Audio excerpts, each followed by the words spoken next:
last minute adjustments. All right. Little sip of water. I just finished eating a very, very wonderful dinner prepared by two of my daughters. And the only bad thing was it had quite a bit of carbohydrate in it. So I'm a little on the sleepy side. A little lethargic. But that's probably a good thing. I waited a little bit because then I realized that Felicia Lockhart was on with her live Sunday presentation, and I didn't walk over that, so I'm happy about that. Thank you for letting me know I'm 5x5. Hi, Roosevelt.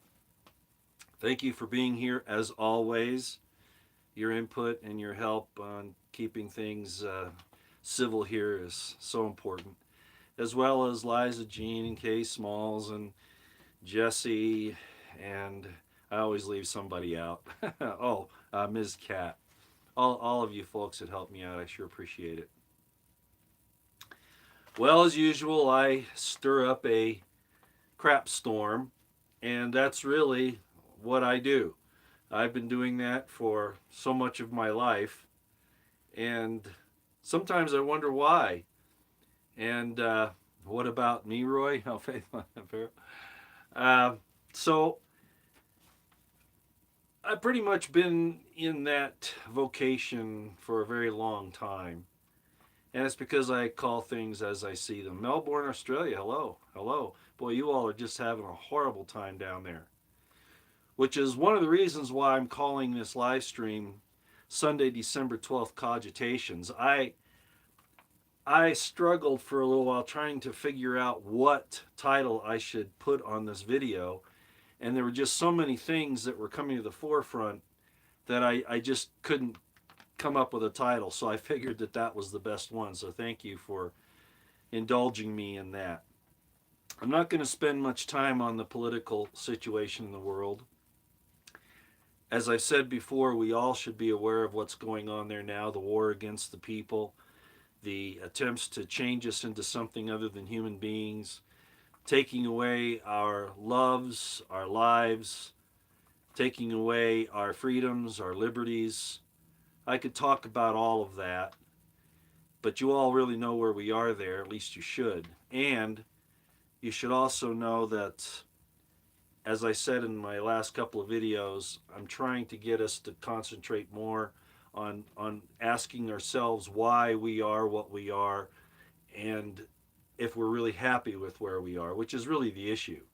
I don't really even want to get into an argument with people about particulars of faith or spirituality or their opinions about things, but what I do want to do is point out to all of us that there are things that we need to ask ourselves if we're going to be honest, if we're going to have integrity.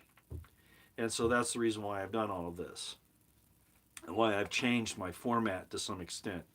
Now, to open up, I am going to say that this entire thing that's happened at CNN with the producer of Mr. Cuomo and all of that's revealed, it's interesting that's coming out about the same time that this trial is going on with the Maxwell situation. It's interesting that this is coming out at this time. Seems like a lot of things are going on. It's hard to really put your finger on it, but the fact of the matter is that that is the evil in the world that drives everything else. And I've rubbed elbows with it, not as a participant, but partially as a victim and partially as an individual who found out while on the sidelines that these things were going on. As I've mentioned before, for instance, I was asked to partake in the investigation that Senator John DeCamp was doing on the Franklin cover-up, just as an example. And I've had a lot of other things that have happened. So I've known about these situations for many years, and I've tried to deal with them and to fix them. But it's so pervasive. It really is a horrible thing in the world, and everything that's going on right now, so that they can push to that. The age of consent, lowering it, and all of these things. So it's really, really bad what's going on. But it's good that every once in a while we see these things pop up like this most recent one to help us remember that this is for real and that our children are being attacked. We're being attacked. And I'm not laying that aside. I don't want to say that that isn't of primary concern, because it is. But one of the reasons why we're there is because we've believed for so long that somebody else is doing our salvation for us. Somebody else is in charge and they'll take care of all of our problems. We did it with Trump. We do it with a lot of our political leaders. And one of the reasons why Trump got away with it is because he aligned himself, sorry, it's true, with the Christian conservatives, especially the evangelicals. Because he did that, and that was in my estimation, a very strategic move on his part to do exactly what he did, to make us trust him so that we would not think that we have to act, and it worked very well. And Christianity has been guilty of that since almost the very beginning, at least by the beginning of the 2nd century AD. That's been very much the case. Despite what you might think about the martyrs and the other things that happened, even that history is not what has been purported. And I'm not going to go into all that, but I just want to let you know that where I'm going tonight has a lot to do with us thinking that somebody else has figured it out and we don't have to do it. As a matter of fact, in the Mormon church, they don't like being called Mormons anymore. But this is true even of any of the larger faiths and ecclesiastical organizations. The leaders, specifically in the Mormon church, but like I say, this has been said elsewhere, that once the leaders do the thinking has been done and you don't need to. It's very, very popular in the Mormon church. It's very, very obvious throughout Christianity and religions generally. There are exceptions, but it has been a problem. Well, I wouldn't call Mormonism a cult. I mean, you could call Christianity a cult by the definition. So you've got to be careful about throwing those pejoratives around. But at any rate, I'm not here to just talk about that. What I'm here about is because I made kind of an agreement with God this morning, and I walked right into the trap. So I had some thoughts about whether I should cover some difficulties because, I was talking about the Bible the other day and the problems that we have in it. And of course, I've talked about the situation with Paul and with just a lot of things. And while I was doing some studying, some of these things came up about Paul again, the Apostle Paul. And if anybody has read my book, The Crimson Thread, or if you've heard my other presentations, particularly the Eisenman series, but also in the religion series, I've talked about the problems with Paul and why it is so problematic, to use the word twice, for us to have that interference in what was going on in the 1st century and certainly on into today. But what I said after I wrote some of my notes down is I said, well, God, I'm not going to cover this unless I see some banter come up on Twitter or somewhere else questioning why I continue down this road. Because isn't it divisive? Why should I do that? And I said, so I'm not going to say anything about it unless, I see this. And maybe it was a self-fulfilling prophecy. I'm not sure. But sure enough, this afternoon, people started accusing me of abandoning Jesus, of not believing in Jesus. And that's a common attack by Christians who don't know much. If they can't answer you or if they feel uncomfortable with what you're saying, the first thing out of their mouth is that you don't believe in Jesus and you're going to hell. And basically, I ran into that several times today. Well, I'm going to read you one of just one of them, and this is a little less caustic than some of the others that came across, but I think it's kind of a direction of where I'm going to go this evening. So again, if you don't want to listen to, I've already said my political announcement that the governments are at war with us and they're trying to kill us and our families and our children and separate us from our wives and our husbands, all that. Okay, they want to get us focused on foreign wars. I mean, this is biblical for sure. You hear wars and rumors of wars, plagues. We talk about the sores. I sent a thing out the other day on Twitter showing, and I think I posted it here on my community board as well, of a lady who had had a bad reaction and had all these sores on her. all of this is, and whether or not it was a prophecy or whether or not it's the playbook of the evil side, it can be both, as I've said before.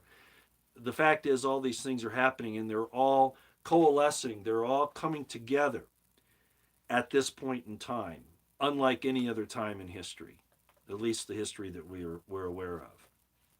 So, at any rate, having said all that, here we go with some information that I thought I should bring to you. So, I brought these things up over the last few days. I was not, and if you read my book, The Crimson Thread, right in the introduction there, for you people to keep accusing me of being against Jesus and not believing in Jesus. Not that I'm even required to do that, but just to address that, right in the introduction to my book, I talk about, and those of you who have read it will know, I talk about that what I am explaining both in my book and in these presentations is not diminishing what Jesus did. What we're doing is we're taking him out of his Romanized background and putting him back into the culture that he was a part of. In other words, we're de-Romanizing, demythologizing, de-Hellenizing Jesus and putting him back where he belongs. Okay?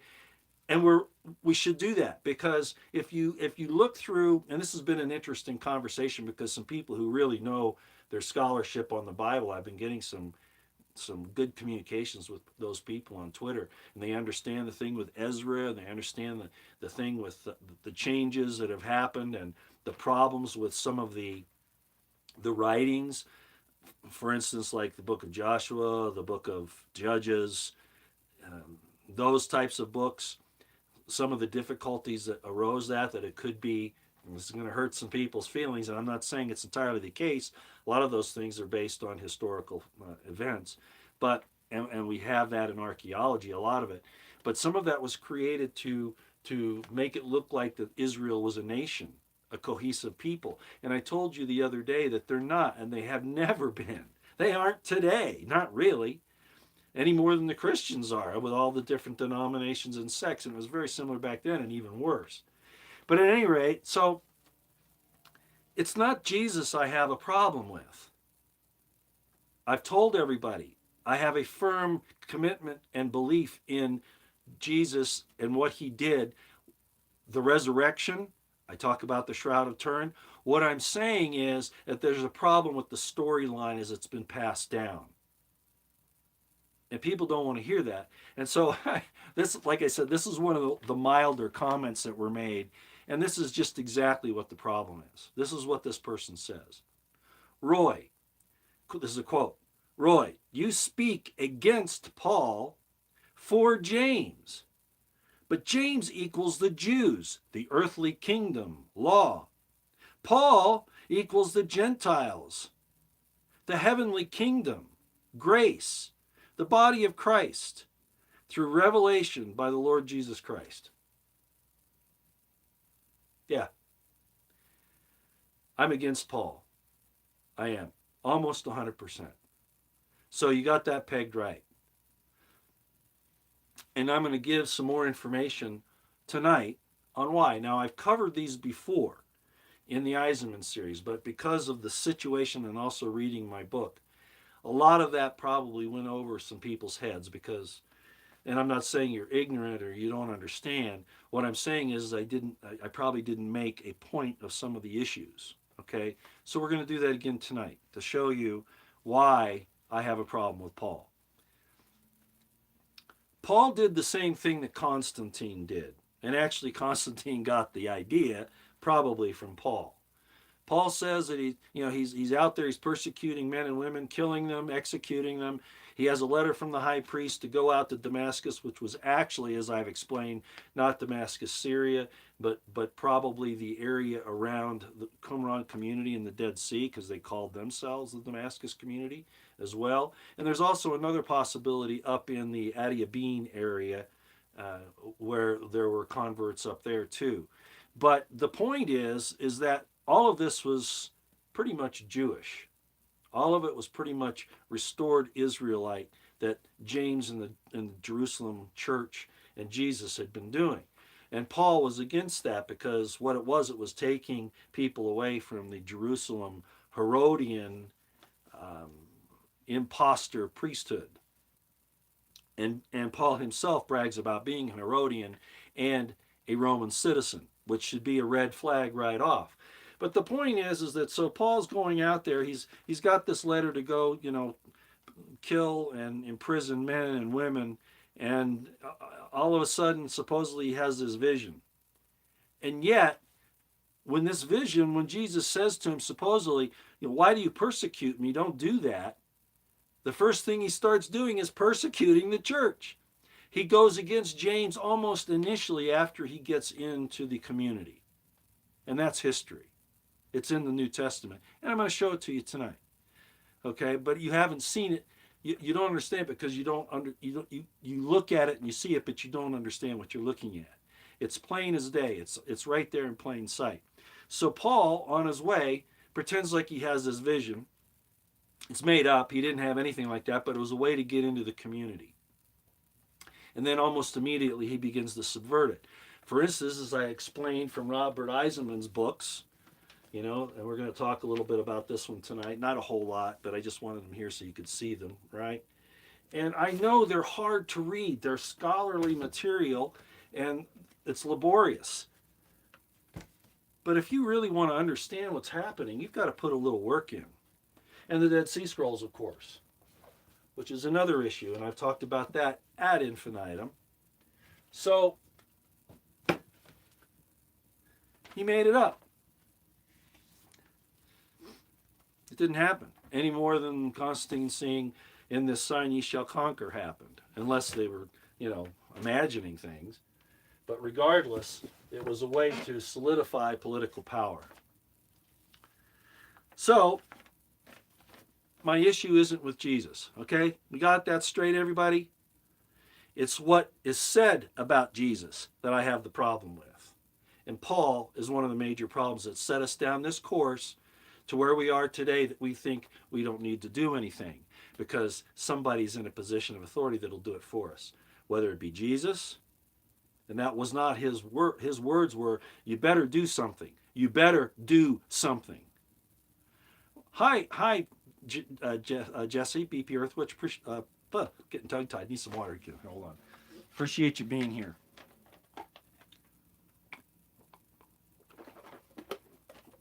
Whew, I'm not used to all that carbohydrate. Okay, so, again, don't accuse me of being against Jesus because I've talked about how much I gave you the Thanksgiving hymns. I told you about that I had a mentor that told me that Jesus wrote volumes. And yes, he was against a lot of the stakes that had been stakes. What I mean by stakes are barriers that the priesthood set up that people couldn't go beyond because they wanted to control the laws in the Torah.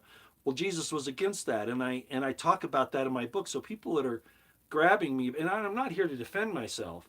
What I'm here is to try to clear the air a little bit. All right? So let's look at some of these things and understand that I look at Paul and what he set up as being the problem and the source of much of our difficulties today. For instance, the man-woman relationship. I don't believe that Jesus said what he said in the New Testament in Matthew because the fact of the matter is it goes against everything else that's in the Torah, and he wouldn't have done that. And I talked about the problem with the Torah the other day with Ezra, the redaction between the Elohists and the Yahwists. And a lot of that's too complicated to get into, and maybe I never should have, but I at least wanted to mention it so that you know that I'm aware of these things. I'm not a novice at this. That's not saying that you need to believe everything I say, but these things I'm going to talk to you about tonight, you better at least think about it and how the Roman Empire infiltrated into an early movement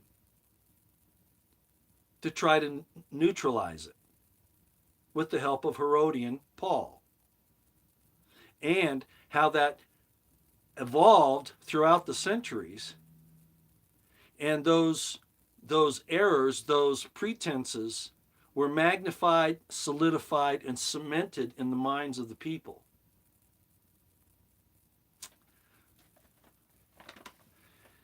Yeah, people want to make. Yeah, somebody asked me just now if his real name was Joseph. Look, a lot of people when I say Joseph, they go, "Oh, there are no J's in Hebrew." Well, I know that, but I mean, saying Joseph isn't a problem. Yes, it was actually Yosef, right? Fine. Joseph is fine. Jesus is fine. Yehoshua, Yeshua, Jesus, Jeshua.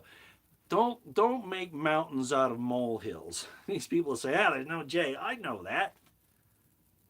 Okay? But you want to make an issue, you want to there's a scripture, by the way, that Jesus said, why do you strain at a gnat and swallow a camel? And you see that with people all the time. It's just absolutely amazing. Am I being critical? Yeah, maybe a little bit. Let's start talking here about the really important stuff I wanted to bring up tonight. And my notes are kind of strewn all over the paper, so I might not flow quite right. Why would God order Paul to subvert the church? Did God order Paul to subvert the church? God didn't order Paul to subvert the church. Paul never saw God. He never did. Or he wouldn't have done what he did, because almost immediately after he got into to the Jerusalem community, he started to fight against James. He was given a mission that if he wanted to go to the Gentiles, fine. James said, okay, that's fine. You go to the Gentiles. Do not go to the Jewish synagogues. That was the agreement. You will not preach your message to the Jewish synagogues because the Jews are required to follow the Torah. The Gentiles are not, but you can't go into the Jewish communities and tell them that they're free from the law. That's the problem. And Paul did it in disobedience, number one, because Jesus supposedly in this vision said, why do you persecute me? Well, now he's persecuting Jesus' brother and fighting against him. James didn't have a problem with Paul going and talking about Jesus. He had a problem with Paul going into the Jewish synagogues and preaching that they did not have to follow Torah anymore. That was the problem, and you miss that. Paul was subverting the Messianic movement, and he was going to the Gentiles and teaching a Hellenized, Greek, Romanized version that they could find palatable. For instance, and I've talked about it before, it's in my book, the gods of Dionysius, Asclepius. It's all there. The other thing he was doing, and we're going to talk about this a little bit too, he was making money. He was getting contributions. He was making money. He was telling these people that he was converting to give him money. And he was supposed to give some of that back, some portion of it, how much I don't really know, but to James and the priests, the Levitical priests in Jerusalem. And you see that all the time in the New Testament. We're going to talk about that here. These were economic issues, not just spiritual issues. And Paul was stealing. And he was infiltrating, and he was subverting, and he was Herodian, and he talks about his family. The very people that were responsible for crucifying Jesus, he calls his friends. What? Because he's trying to reduce the Roman and Herodian responsibility for the atrocities that they did, like every tyrant does. What's going on today? They're not blaming their tyranny on what they're doing to you. They're blaming a disease. It doesn't change. The methods, the particulars might change a little bit, but what they're trying to hide and pull over on you are always the same. So Paul basically was engaged in a backhand slap of James. Paul never knew Jesus. James was his brother. If somebody comes to me and tells me, for instance, my brother, okay? My brother's name, by the way, was James. So I know my brother James. And he dies. But I know him real well because we used to talk, we played together, we fought together. You know how it is, siblings. And I have somebody come to me and say, I've never met your brother, but he appeared to me in a vision and told me that whatever, thus and so. And I say to him, really? And what was he like? And he can't describe this person to me at all. He calls him by some fictitious name, right? He changes his name to not James, but to the King James or whatever, right? And I'm going, well, that's not what it was. He didn't claim to be a king. He didn't claim to do that. You don't know my brother. That's what was going on between James and Paul constantly. And you see it in the Dead Sea Scrolls, which I've talked about. All right. Go back to my Eiselman series and you'll see what I'm talking about. I'm not going to waste all that time here. And what was the actual issue that shows that Paul was contrary to the very vision he said Jesus gave him of not fighting against him? So let's read some of that. He was backhanding James all the time. Let's go to 1 Corinthians 11:14. All of you who want to get in your Bible and follow along, let's go to 1 Corinthians.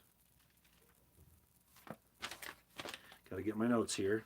11:14.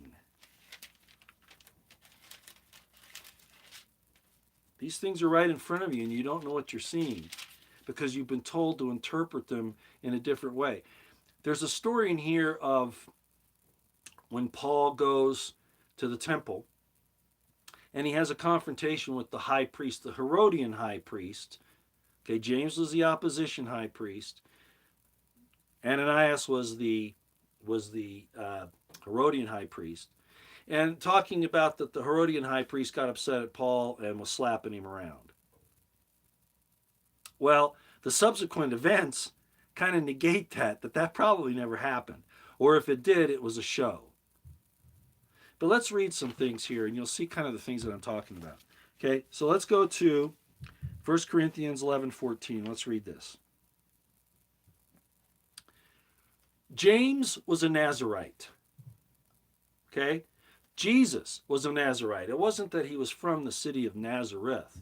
He was a Nazarite, a Nazarene. They took special vows. One of the vows is that they don't cut their hair, that they let their hair grow. Okay? Romans didn't do that. Romans and Herodians, by and large, who were Roman puppets, would cut their hair, and it would be a lot shorter. But Nazarenes, as part of their vow, would not cut their hair. Remember Samson? Samson had strength until Delilah cut his hair, and then he lost his strength. That was an allegory of that's his Nazaritism, his separateness. Well, Paul makes fun of it, and he does it right here. 1 Corinthians chapter 11, verse 13. Did I say 13, 14? As a matter of fact, Roosevelt, you might find this interesting too. Let's back up to verse 13. Judge in yourselves, is it comely that a woman pray unto God uncovered? But listen to what he says. Verse 14. Doth not even nature itself teach you that if a man have long hair, it is a shame unto him? But if a woman have long hair, it is a glory to her. It's her covering. For her hair is given her for a covering.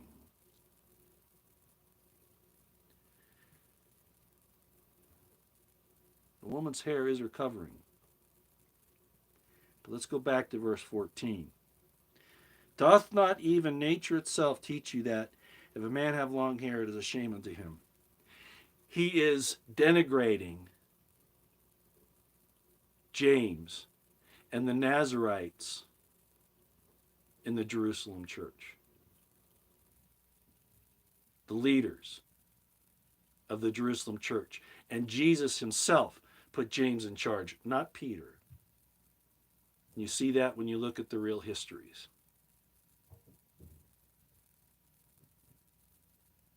So right there, we see evidence that Paul is denigrating James for his long hair because he's a Nazarite. So Paul's trying to denigrate and cause people to condemn those who, like Jesus, were Nazarites.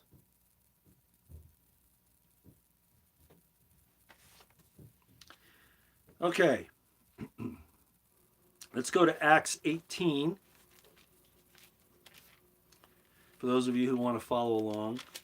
Now, Acts working method, as Eisenman calls it, is really unbelievable. It is, if you really understand what's going on in Acts, if you understand history, you know that there are a lot of problems with Acts, no matter who wrote it, whether it was Luke or whether it was Paul or whatever it was.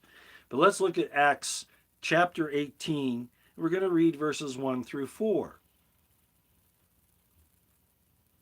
Okay? 1 through 4. After these things, Paul departed from Athens and came to Corinth, and found a certain Jew named Aquila, born in Pontus, lately come from Italy, and his wife Priscilla, because that Claudius had commanded all Jews to depart from Rome, and came unto them. Because he was of the same craft, he abode with them and wrought, for by their occupation they were tent makers. You'll see where I'm going with this in a minute. And he reasoned in the synagogue every Sabbath. What did I just say? James told him not to go and preach in the synagogues. That was for James and his people to do, not Paul. So Paul right here admits that he went against the agreement he made with James. And he reasoned in the synagogue every Sabbath and persuaded the Jews and the Greeks. Persuaded the Jews. That's not his job. But what I'm going to home in here on is his tent making. You see, there's nothing wrong with the fact that he supported himself by making tents. That's a great thing, you know. Not necessarily living off of just the offerings and the monies that were given to him for his mission. So he's saying here he's a tent maker, that he works for a living, that he doesn't just go out and preach. Well, let's see where this goes. Let's go to 1 Timothy 5:8.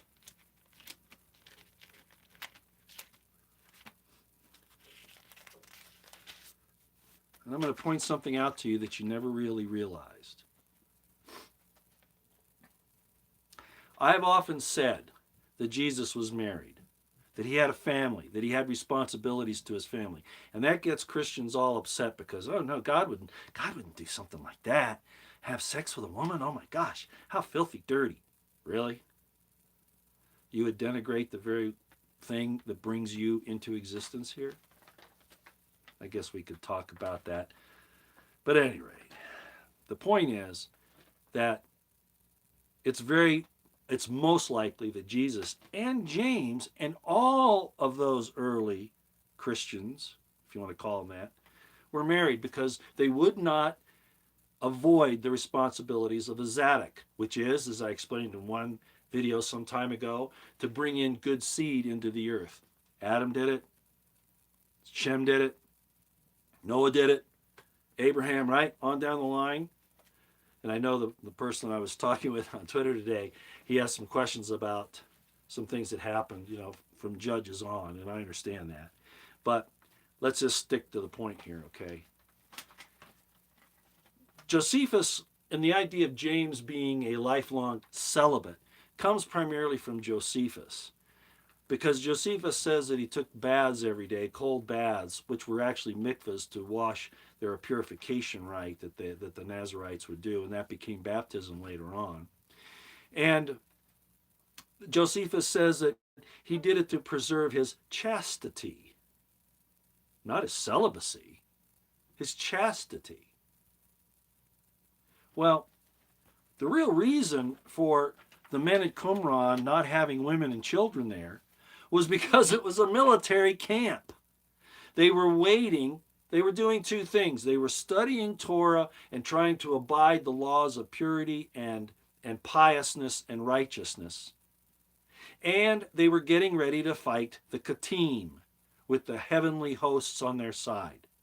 So they had two concerns: staying as clean as they could in the camp. I mean, the closest latrine was a 1,000 yards away. Can you imagine that? You got to go to the bathroom and you got to walk a thousand meters basically to go to the bathroom.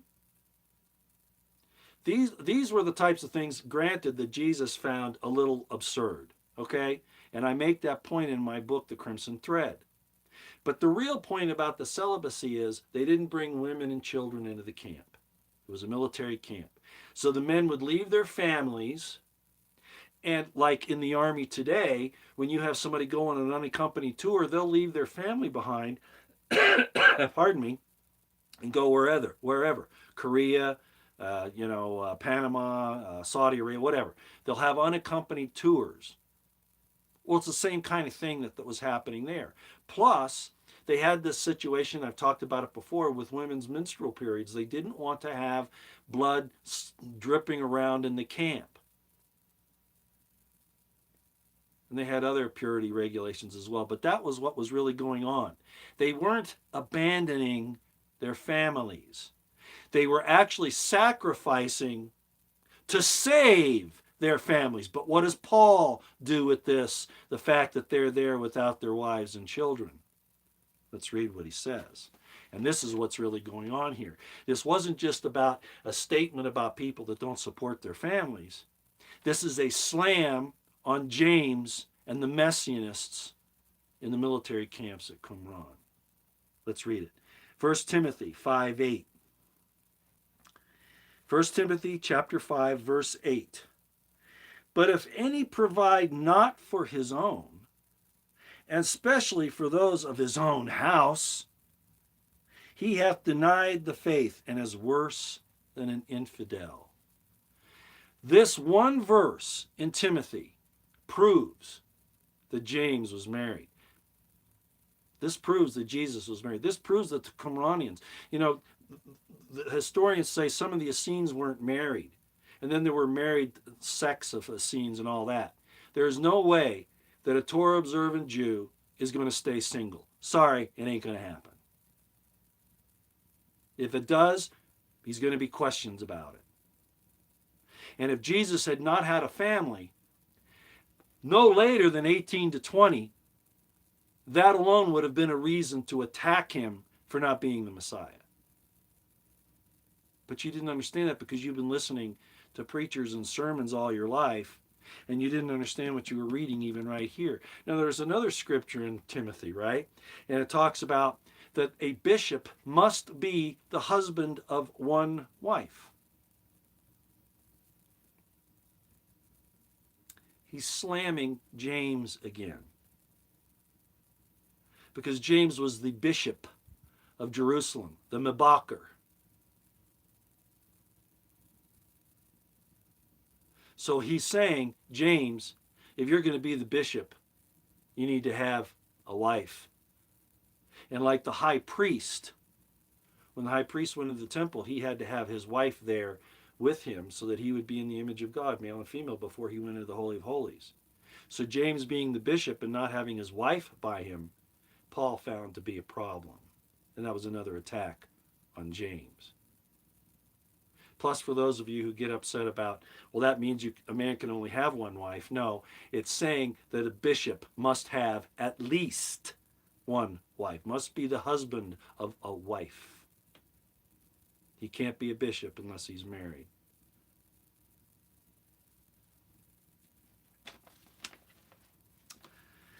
Okay, so he calls James and those who are in the military camps trying to get ready for God coming to fight off the Kittim and the Romans and free them from their slavery. He calls them infidels. Proof right there that they had families and he's slamming them. Okay, let's go to Romans 13. And actually, I'm not going to read Romans 13. You'll know what that is.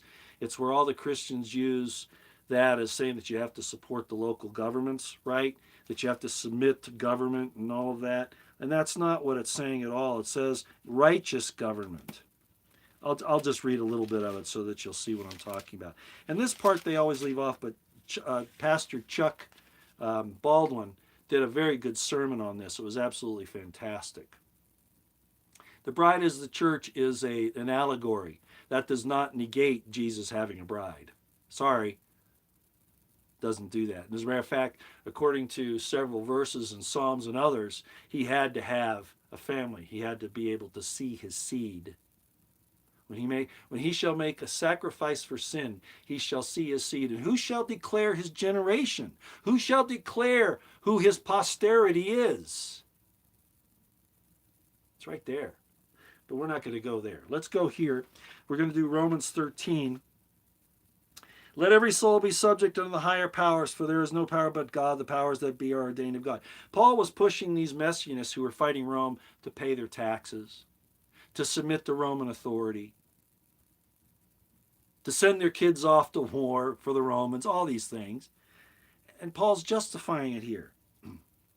Whosoever therefore resisteth the power resisteth the ordinance of God. Really?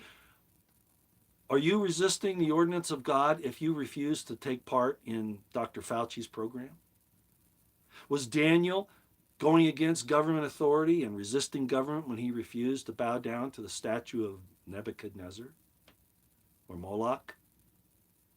Well, according to this, they should have done it. They should have obeyed the authorities. Let's see what he's talking about. He did make a good point here, which maybe he had to say because people were watching, and we're going to talk about that here in a minute.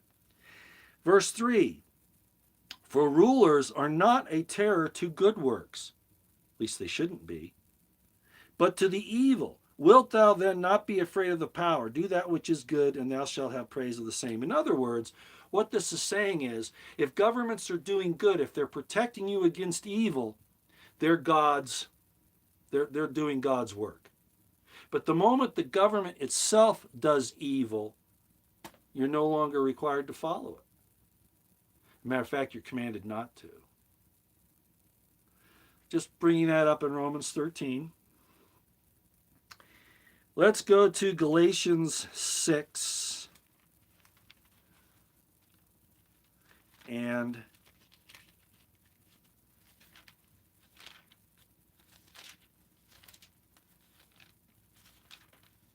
because this is real important as well. Galatians is a real insight into, and I talked about this in my Eisenman series. It's very important that you understand what was happening in Galatians and in Colossians with this animosity that Paul had for James. So let's take a look at that and see what he says.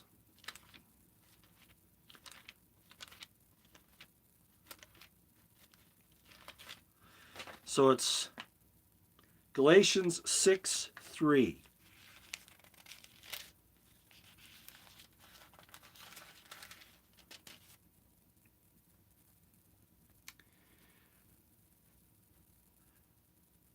James, Cephas, and John are identified in Acts and in other places as being the pillars of the Jerusalem church. James, Cephas, specifically, were brothers of Jesus. All right? And you find out elsewhere, both in Josephus and some other places, Irenaeus, Epiphanius, others, that James was actually the one put in charge, not Peter. Okay? So James was the leader after Jesus was crucified. Well, Paul had a problem dealing with James for all of the reasons I've explained before. And he knew who he was talking about when he called the pillars, that would be James, Peter, and John. John was probably a hidden word. That was probably not his real name. It was probably Jude. It's probably Jude. Or Judah, for those of you who don't like the J's, although I'm just saying the J so people know what I'm talking about. At any rate, he knew that they were in charge. He knew he had to answer to them. It's all through there. But then he denigrates them. And this is one of the ways he does it. This is in Galatians chapter 6, verse 3. For if a man think himself to be something when he is nothing, he deceiveth himself. This is an attack. If you read Colossians, you'll see that this is an attack on James in particular, because James was saying that he was the number one apostle of Jesus. As a matter of fact, his he took Jesus' place. So Paul's actually attacking him here in Galatians. I encourage you to read the rest of Galatians to see that. Let's go to another couple of places so you can tie it in. Let's see where he calls them super apostles. This is in 2 Corinthians chapters 11 and 12, but let's go there. 2 Corinthians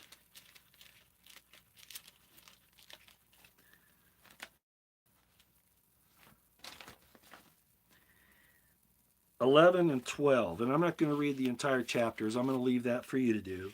2 Corinthians 11 and 12. And consider what I just told you. He's attacking James in the Jerusalem council here. Okay, let's read just verse 5. Chapter 11, verse 5.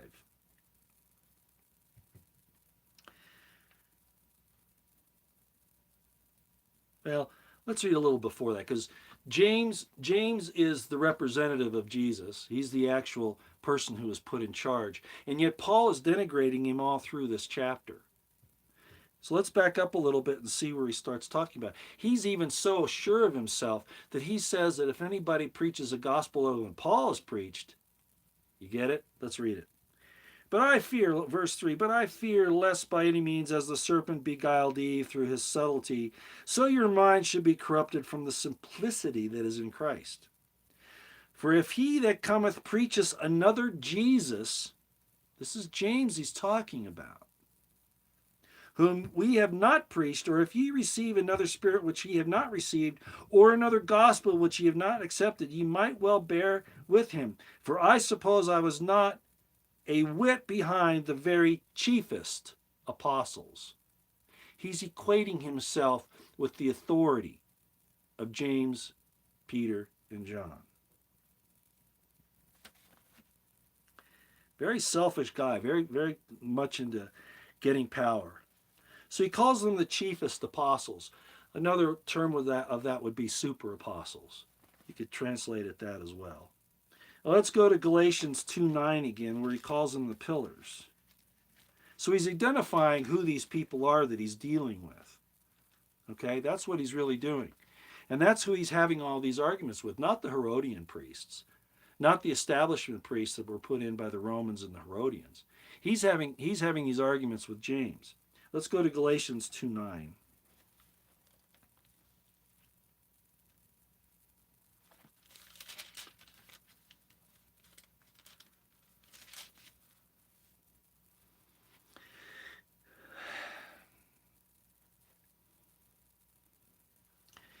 And he makes it sound like he's getting along with these guys, but if you read carefully the rest of the story, you find out that they were having some severe problems, and I'll touch on one of those tonight. Okay, so we're going to look at Galatians chapter 2, and we're going to do verse 9. And when James, Cephas, and John, there we go, see, who seemed to be pillars. You see how he very subtly degrades them? No, they were the pillars. And when James, Cephas, and John, who seemed to be pillars, perceived the grace that was given unto me, they gave to me and Barnabas the right hands of fellowship, that we should go unto the heathen, and they unto the circumcision. What did I say earlier? James gave them a directive to Paul, not to go to the circumcision, not to go to the synagogues. Paul admits it right there, and he also admits that James had authority over him. Let's read it again. Verse 9. And when James, Cephas, and John, who seemed to be pillars, denigrating them, perceived the grace that was given unto me, they gave to me and Barnabas the right hands of fellowship, that we should go unto the heathen, not the Jews, not the synagogues. Yet I just read you earlier where he was preaching in the synagogues in violation of this agreement. And they unto the circumcision. See what's happening here? Okay, let's go to Acts. Well, let's go to Romans 16 first. I want to go to Romans 16. I know this is laborious for some of you, but you really need to look at these things. You haven't known what you're looking at because you've been told to believe that Paul was on the side of people like James, and he was not. He was fighting against James. I'm going to show you here in a few minutes where he was friends with the very Herodians that killed Jesus. All right? Okay. Romans 16:11. This is the guy, Paul, who has been converted to what you'd call Christianity, right? And yet now he's admitting not only that he's a Roman citizen, but he's friends and relatives with the people who called for Jesus' crucifixion. And he says it right here. Let's start. Actually, I think I'll start with, let's see, where should I go here? Actually, it's all of chapter 16, but I'm going to home in starting on verse 11. Okay? Salute Herodian, my kinsman. Remember King Herod? Jesus had to flee from King Herod.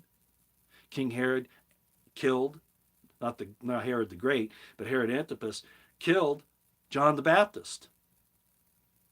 Salute Herodian, my kinsman. Greet them that be of the household of Narcissus, which are in the Lord.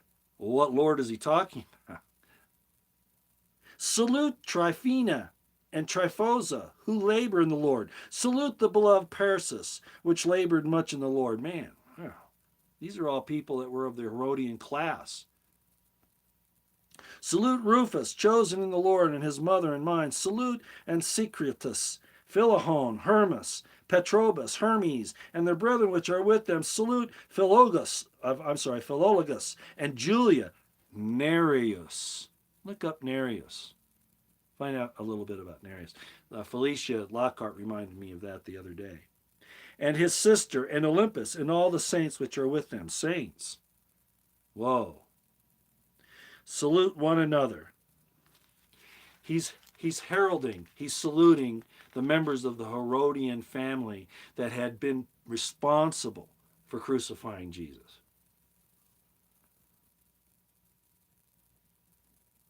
But you miss it because he couches it in terms of the Lord Jesus.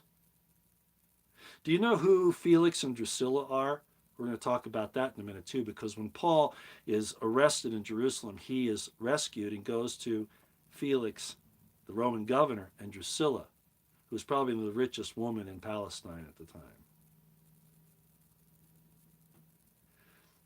Nereus, on the other hand, which we just mentioned, his name is also in the catacombs of Rome, along with Domitilla. And if you listen to my presentation on where the fish came from that identified supposedly the early Christians, that fish was actually the Flavian household signet. So Domitilla and Nereus are actually giving homage to the emperors, not to Jesus. Okay. Let's go to Acts 21. It looks like I wrote that down. I'm not sure what I've got there, but I suspect I'll find out quickly. Acts 21.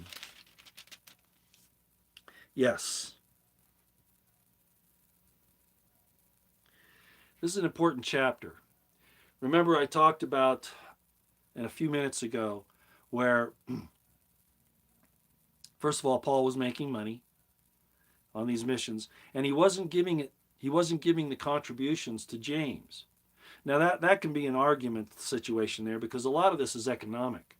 Okay, for instance, I talked about this once before, the sacrifices that were done in the temple and those other things for sin offerings and all those different offerings, a portion of that went to the priests to feed their families. So if you're not giving them sacrifices, they can't feed their families because they're not tent makers, which was another way that Paul was denigrating James, because James was a priest. Okay, so he depended upon the donations of the sacrifices and the donations in the missionary field to support their families. So he's denigrating them for not having their own vocations, even though they were priests. But Paul was taking the contributions and using them for himself. So James says, hey, you need to take some of that money and do this. And I'm going to read this. This is in chapter 21 of Acts. And this will put it all in perspective for you about this. And this is kind of long, but bear with me, okay? I think I've got to read the whole thing, unfortunately. Yeah, I do. Acts 21.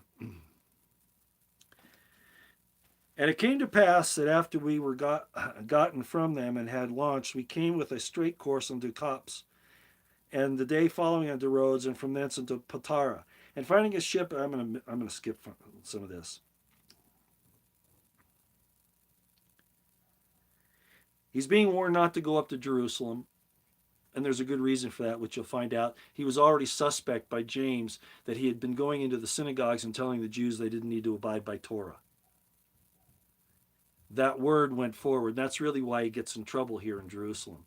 Not because he was teaching Jesus, but because he was going into the synagogues, which he had violated his agreement with James to only go to the heathen.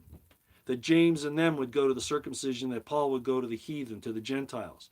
But he had been going to the synagogues. So he knows there's going to be a problem when he gets to Jerusalem. So we come on down.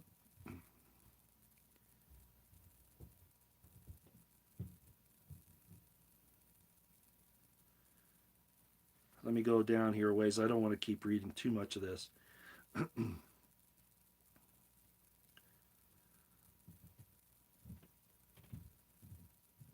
Okay, we went up to Jerusalem. I'm in verse 16. There went with us also certain of the disciples of Caesarea, and brought with them one Manasseh of Cyprus, an old disciple with whom we should lodge. And when we were come to Jerusalem, the brethren received us gladly. Well, that's nice. Trying to be cordial. And the day following, Paul went in with us unto James. There he is, verse 18. And all the elders were present. And when he had saluted them, he declared particularly what things God had wrought among the Gentiles by his ministry. Interestingly, he was leaving out the fact that he had gone into the synagogues, which was a violation of his agreement with James. Admits it right there. And when they heard it, they glorified the Lord and said unto him, in other words, James was trying to be, gracious. Thou seest, brother, how many thousands of Jews there are which believe. And they are all zealous of the law, and they are informed of thee, that thou teachest all the Jews which are among the Gentiles to forsake Moses. This is James accusing Paul of violating his agreement. Let me read that to you again. And they are informed of thee, that thou teachest all the Jews which are among the Gentiles to forsake Moses, saying that they ought not to circumcise their children, neither to walk after our customs. Paul was subverting the Messianic movement inside the Jewish communities in violation of his agreement with James.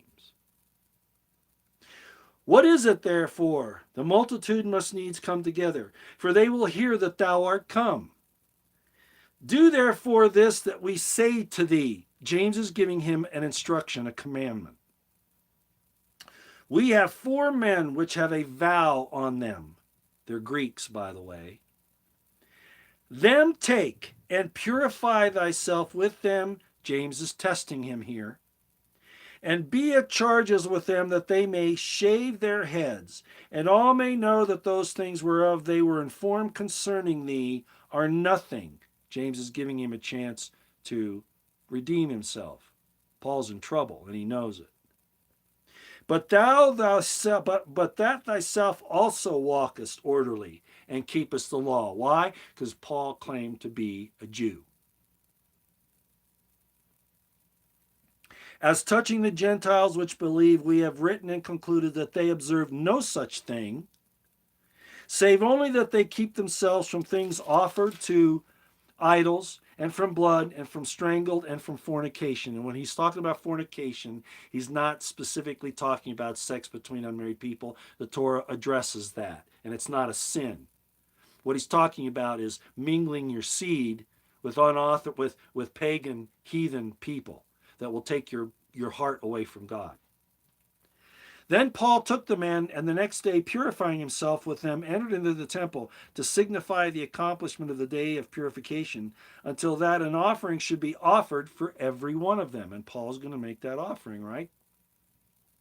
And when the 7 days were almost ended, the Jews which were of Asia, see, he had gone to Asia and had been preaching in the synagogues that they didn't need to follow Moses anymore. And so those people see him there and they say, hey, this is the guy that we were telling you about that's telling us not to follow Moses anymore. You told him, James, that he had to go to the heathen, to the uncircumcised, to the Gentiles. But he came to us against your rule and told us that we didn't need to follow Moses anymore. That's what's happening here. And when the 7 days were almost ended, the Jews which were of Asia, when they saw him in the temple, stirred up all the people and laid hands on him. Why? Because they realized that he had lied to them. Crying out, men of Israel, help. This is the man that teaches all men everywhere against the people and the law in this place, and further brought Greeks also into the temple, and hath polluted this holy place.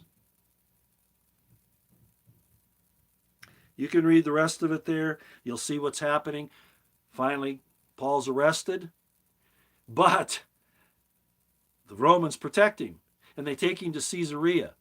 And what happens in Caesarea? Well, this is interesting. Let's read chapter 22, verse 22 only. I want you to read the whole thing, but you'll see that the Romans and the Herodians protected him. The Roman governor, it says he was thrown into prison. No, he was in Herod's palace. If anything, he was in house arrest for his protection against those who now knew that he was a traitor and they were trying to kill him, as all traitors are killed. Verse 22. Let's go back just a little bit here.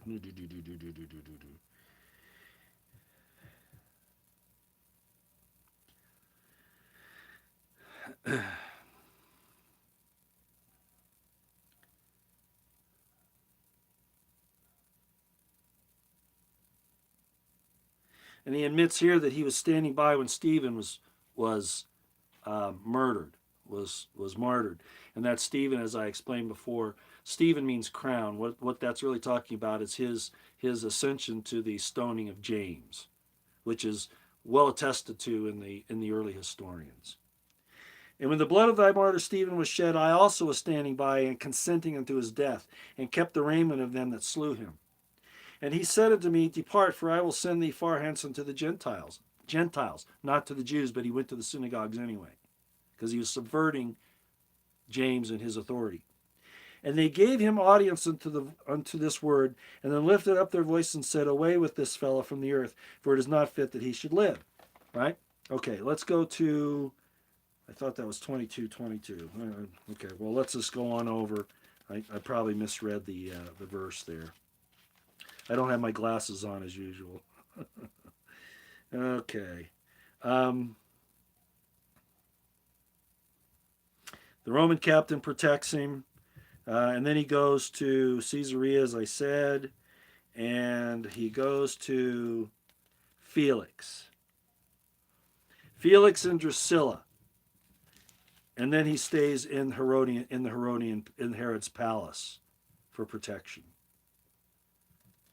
So here we see him, and if you know anything about the history of Felix, Felix was a terrible dude, and so was Festus, the next Roman governor. Incest, adultery, about everything you could imagine. And Drusilla, in particular, was a very, very wicked lady. And that was when they were talking about, when James was talking about and I'm going to get to that in a minute. He wasn't forbidding marriage. He was forbidding marriage to these serial monogamous, polygamous women. That's what he was really concerned about. And I'm going to talk about that in a minute. But you can read this all here where it talks about Paul before Felix and then Festus and what happens at his friendship with them and his protection in the palace of Herod.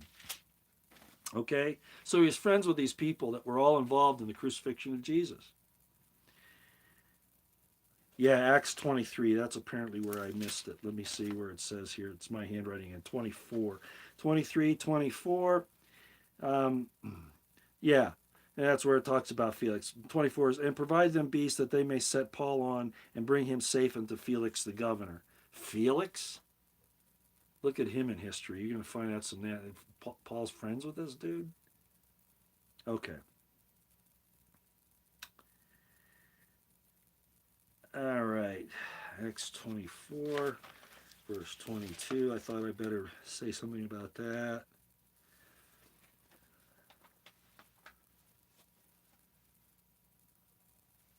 Yeah, no, that's probably not critical, so we'll avoid that too. Okay, let's talk about meat. It's pretty well known that James and the early Christians were vegetarians.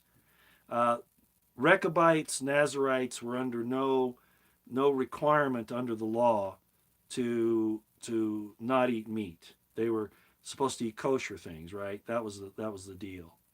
And there was no Rechabite, Nazarite prohibition against marriage.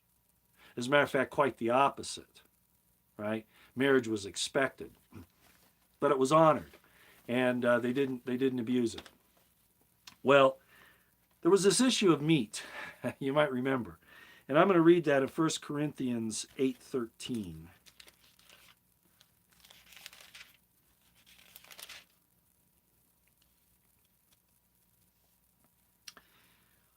He's again attacking James here. James wasn't so much against the eating of meat by the people. What he was against is eating meat that had been sacrificed to idols for two reasons. The first being that you're honoring the false god, right? Especially if you're a priest and you offer this to an idol and then you eat it, you're basically going against your own vows.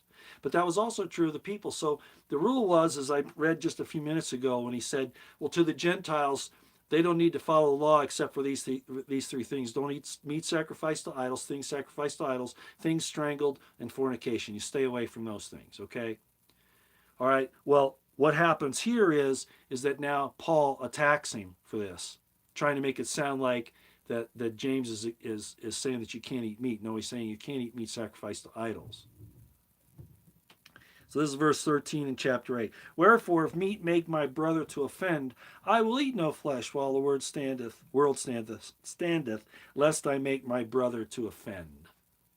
He calls them weak. If you read through there a little bit more, you'll see where he calls James, John, and Peter and the brethren weak because they will only eat vegetables. Really?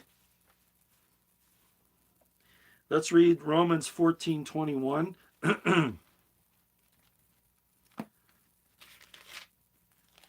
I know this is long, but you know you got to see these things with Paul. It's absolutely necessary.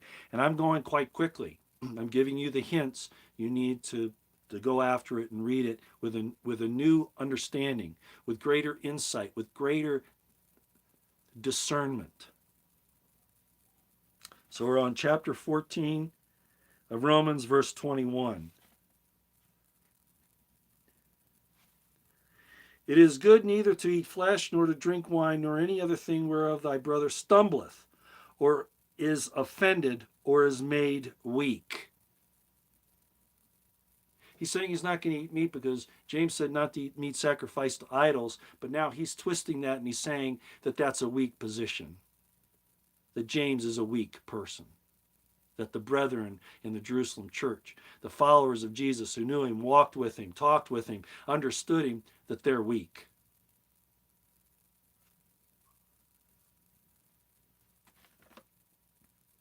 Okay, and then the commandment to marry.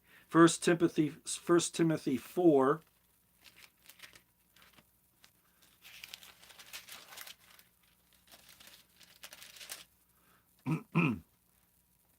Two to 3. Remember, I told you that James said, don't commit fornication. He was directly attacking the Herodians and their marriage practices of marrying their nieces, incest, and women, and men for that matter, women marrying men outside of Israel, the heathen nations, the Gentiles, and also the women marrying in the same way, and their serial monogamy, because that was how the Herodians worked. Niece marriage and serial monogamy. They divorce over anything, for money, whatever. Drusilla was really bad for that. So let's read 1 Timothy 4, 2 to 3.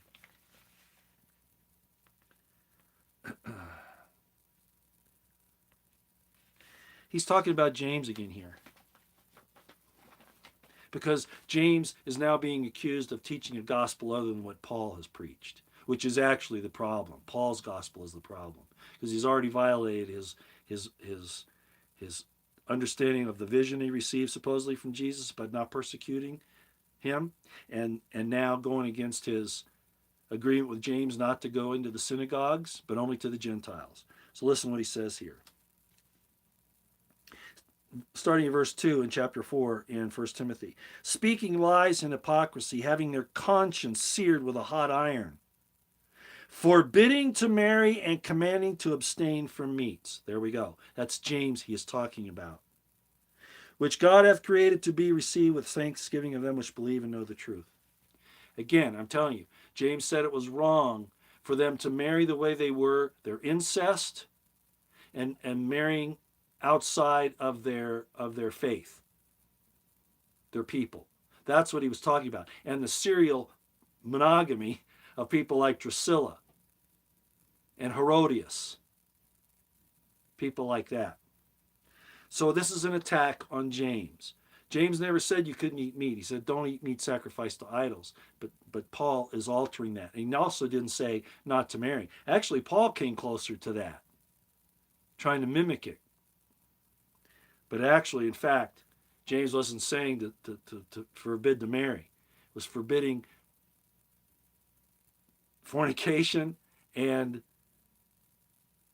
serial monogamy. In other words, divorce. Divorcing, marrying, divorcing, marrying, divorcing, marrying. That's what he was saying. And Paul attacks him for it because Paul was trying to protect the Herodians in their marriage practices, in their sexual practices. Okay. I've probably thrown way too much at you tonight. So what's the summation here? What are we talking about? Jesus isn't the problem. I don't have a problem with Jesus. I talk about it. As a matter of fact, let me just go ahead and read it to you. I've got my book here. Might as well, right? This one. Let's read what I said about it.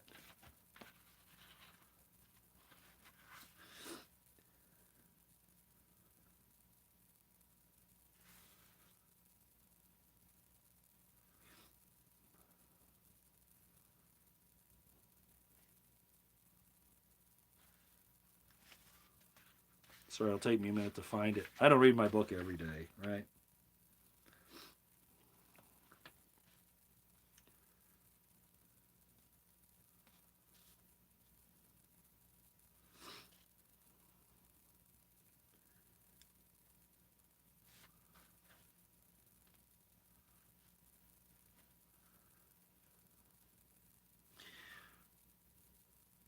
I've talked about some background here, and then I say this. What do these recognitions accomplish for us? Some of the things we've talked about tonight. Historical events of the Messianic movement that seemed removed from New Testament time periods now are likely simultaneous events with the lives of those people we recognize. Jesus, John the Baptist, James, Jude, etc. In other words, the characters of the revolt against Rome from 10 BC to 70 AD are likely the same people who figure so prominently in the New Testament under another storyline that deliberately and incorrectly removes them from any political activity. As I said,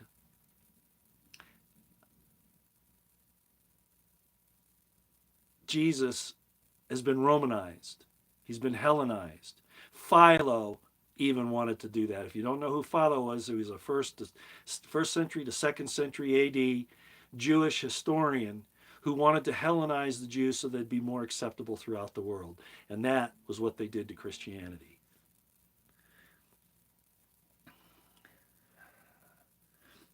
So then I talk about Jesus. Regardless of the evidence that survives, appears to show that on or around 20 BCE to 35 CE, that's 20 BC to 35 AD, there was a real man whose true character and intentions were lost to us through time and history thanks to opportunists and liars who desired for their own purposes to build one of the greatest frauds ever perpetrated on the world.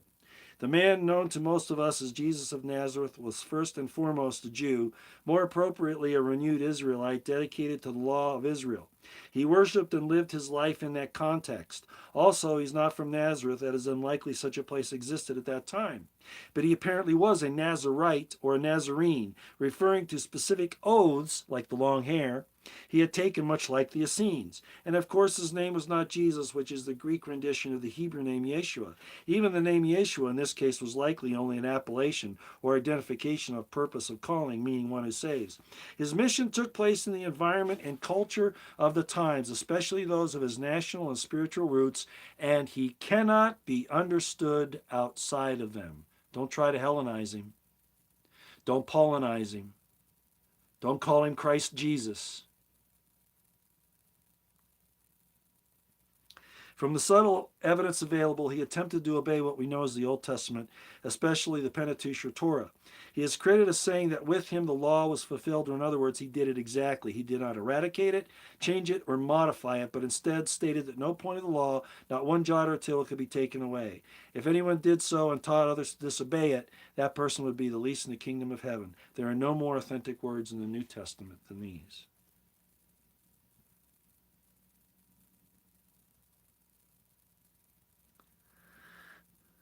There's a lot of other stuff here I could talk about. But one of the things I do say, if I can find it,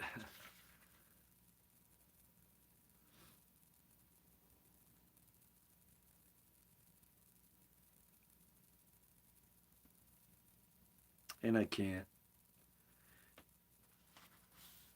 I even wrote the book and I can't find it. The part that I'm looking for is where I say that the purpose of this book isn't to take away from his mission, and it doesn't. What it does is it deromanizes his mission and returns it to his cultural origins. I can't find it, but it's in the introduction. So that's where I wanted to go tonight. You've been taught to read the New Testament, and you don't understand what's going on because you haven't read Josephus, you haven't read Philo, you haven't read Pliny, you haven't read Justin Martyr, you haven't read St. Jerome, St. Augustine, Irenaeus, Epiphanius, Eusebius, all of these people. Oh, thank you. How you doing there, Felicia? All of these people that recognized, even say that James was the leader, not Peter, number one. Number two, they show you that Paul attacked James. And they had a hard time dealing with it. Augustine in particular had a hard time with it. He told one of his students that, let's not talk about that. That's something that we really shouldn't talk about, Paul trying to kill James. It's really not a good idea. Let's not go there. Oh, and that brings up another subject where Jesus said, there are those who make themselves eunuchs for the kingdom of heaven's sake. Augustine, was it Augustine? Sometimes I get this confused. I think it was Augustine who castrated himself. At least that's what the history is. What he probably only did was circumcise himself. He probably really didn't cut off his member. He probably circumcised himself because Romans looked at circumcision as if it was a castration. So he probably really didn't make himself a full eunuch. But the Romans considered circumcision to be a form of castration or making you an eunuch. But when Jesus said they make themselves eunuchs for the kingdom of heaven's sake, he didn't mean that they stay celibate all their lives. He meant that they go and they come back. In other words, like I said before, they'll go into the camps, they'll separate from their wives and children to perform their mission, right? Take their turn, whatever. They'll make themselves eunuchs for the kingdom of heaven's sake. They'll not be with their families. And then Paul took advantage of that and said that they were infidels for not taking care of their families. You see how he did that? So it had nothing to do with actually being castrated or not marrying. It didn't have anything to do with any of that. Okay? All right. I've taken way too much time. It's been an hour and 20 minutes trying to get through all of that. And there's a lot more I could say. But I just had to address those issues that people brought up, saying that, I'm going to hell because I don't believe in Jesus and that I'm not testifying to Jesus. Well, first of all, I'm not going to testify of the Pauline Jesus. I'm not going to do that. Okay? I'm not going to do that. And I have problems with James, as I've said before.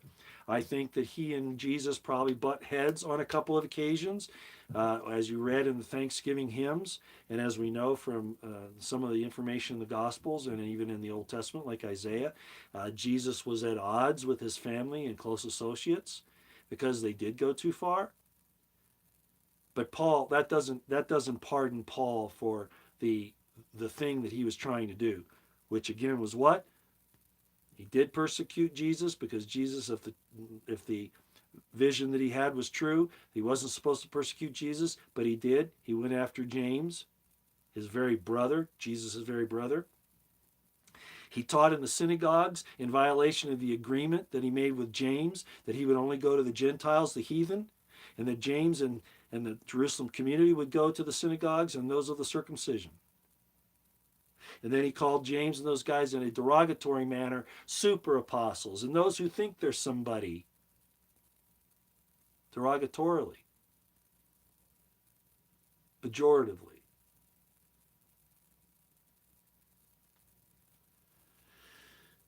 I hope you can understand what you're reading when you read the New Testament now, what's really going on. And some people say, well, Roy, how do you know what you're saying is right? Well, I'm not even saying that. I'm saying it's not like you've been told. And when I read something in the New Testament, I immediately go and check it out in Torah.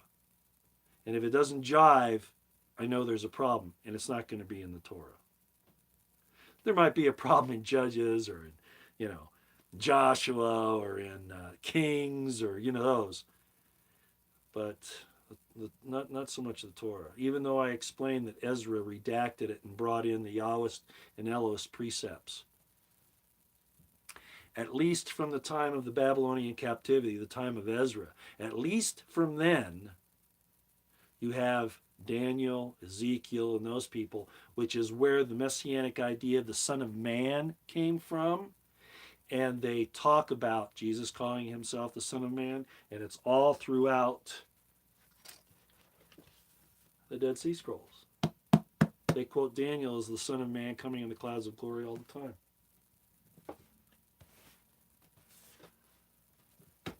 So I hope I've made it abundantly clear. I don't have a problem with Jesus. I have a problem with Paul. And I think Paul is in a lot of trouble. I think he got in a lot of trouble. Paul was rewarded. He didn't die. They didn't execute him, unless they executed him to silence him so that he wouldn't tell what he was really up to. That's certainly a possibility. We see that all the time, right?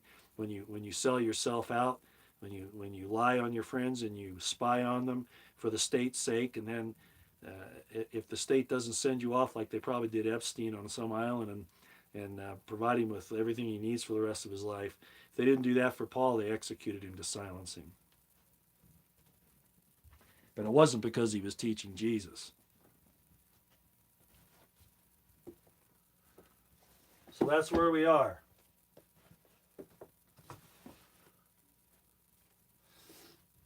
Any questions? That's a lot of stuff there. That was a lot. Adam is the first man. Well, yeah. In this age, you can say that. You are at a higher level of Christian consciousness, Charles Stewart. I don't know about that. I've studied these things for years. I've had some pretty significant spiritual experiences, but I don't usually talk about those because those have a tendency to influence people probably a little too much. All I'll say is that I've done a lot of study. And then people will say, well, you can't be a scholar because scholars become atheists, and then what? Or you don't believe in Jesus anymore. Well, that's not the case. I just question what I read because I know that men alter things for their own agendas, for their power.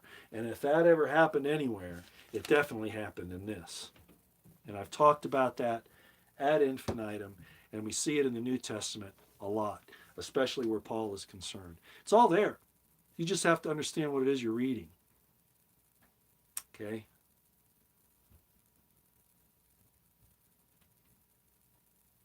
What? What is the true name of Jesus? Jesus Christ is the, and you probably know this. Jesus Christ is the Greek form of Yeshua HaMashiach. Yeshua the Mashiach, the Messiah. Messiah just means prince in waiting, king in waiting, anointed one. That's all it means. It has no concept of the supernatural Savior. None. Now, that developed even amongst the Kabbalists, and some of that shows up in the Dead Sea Scrolls very early on. Okay, the single Messiah, and I talked about that the other night. And I don't dismiss that, but I look at Jesus not in the same way that the Christians, and especially those who believe in the Trinity, look at him. I don't look at him like that at all. Okay, for a lot of reasons, and I'm not going to get into that here. All right. I would rather you just go look at the things I've talked about tonight and realize that there was not unity in the early church between Paul and James. And that causes us to misunderstand what happened on after all of them were gone, especially when we get to the point of the Council of Nicaea and the choice of the books that go into the Bible, the arguments that go on, the deification of certain people. I'm not going to even get into that. And how Romanized and Hellenized the teachings of Jesus became by those who were really his enemies and pretended to be his friends and his followers. Yeah, Mary was from the family of Levi. Yeah, she was from a priestly family. That's exactly right. That's good, Net Surfer. That's exactly right. Yeah, the Trinity is a Hellenistic concept. That's right, Walter. Melchizedek lecture, as Jesus was of his order. Yes. Melchizedek just means righteous priest, righteous king, righteous king, priestly king. That's really what it means. All right. And Jesus was told that he would be a priest after the order of Melchizedek. So he was a priest king. He was a righteous king. Yeah. Yeah. Okay. Melchizedek is how you actually say it. Melchizedek.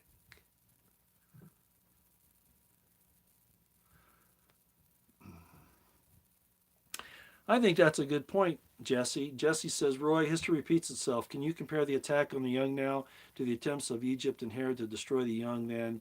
Are afraid of someone else coming, the two witnesses. Yes, I do believe that reason why we see, and I've talked about this before, and you know, Jesse, that they know something's coming. Just like they knew that Jesus was coming back 2,000 years ago. Frankly, though, the story of the slaughter of the innocents, as you probably know, Jesse, is not historically accurate. What really happened is Herod was killing his own family members who he was afraid, his own sons and his own wives, because he was afraid that they might take his power. There was never really a slaughter of the innocents as we get it in the New Testament. There was never really anything historically like that. Herod was killing his own people. However, the concept is still the same. They knew that something was coming. Herod thought it was going to be in his own household, so he was killing his own kids. But there was no slaughter in Bethlehem or anything like that. Those things never happened. But definitely the concern that somebody was coming that would replace them and take the throne legitimately. Back then and certainly now, I think that's definitely the case. All of this DNA stuff that they're doing, they're trying to find out where the seed is, specifically where Jesus' seed is, where his posterity is, because they know that they are the elect of the elect. They know that. So yeah, I think in that regard, we're seeing a replay of that. Yes, I do, Jesse. I think that's a good insight on your part. Yeah, you got tomatoes thrown at you. Really, Felicia? Well, it's because this thing of Jesus, the Jesus cult, and I'm going to call it that, has had 2,000 years of development, and it's a social stigma if you don't, bow the knee and go along. The idea of the perfect law of liberty, the royal law of liberty, and loving thy neighbor as thyself and loving God with all thy heart, might, mind, and strength is reduced to, do you believe in Jesus? And if you don't, you're going to hell. Just like all those people that wrote me on Twitter. And that made comments like, I guess there have been a few here in the chat and on the comments, which you mods have been kind to take care of. You notice I'm losing my voice. Hold on a minute. Whew.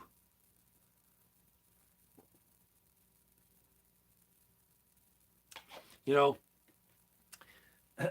I'm surprised my voice has lasted this long. I played in rock bands in high school, college, and even a couple of times in the Army where we formed bands in different posts we were at. And I was a pretty good singer on some songs, so I sang quite a bit. Um, but then, of course, in the Army, I was yelling a lot, and then in the police department, I was yelling a lot. So my voice has taken a beating over the years, so it gets tired pretty easily. And I would say that some people who get my ire up too high, it takes a long time for me to lose my temper. But once I get there, it's gone, and I can get real loud. And I'm not saying that's a good thing. I repent of it all the time, you know. But I can get loud, and I do yell, and it's not a good thing. But I do that, and it's partly my training, and kind of like my dad. My dad didn't put up with any crap. You get out of line, and you knew it, and so that probably. I mean, he wasn't abusive or anything like that, but you definitely knew it, and so I raised my voice probably too often. But between that and singing and the army stuff, yeah, I think my voice has taken a beating, and tonight's not doing too well. Let's see, what was this?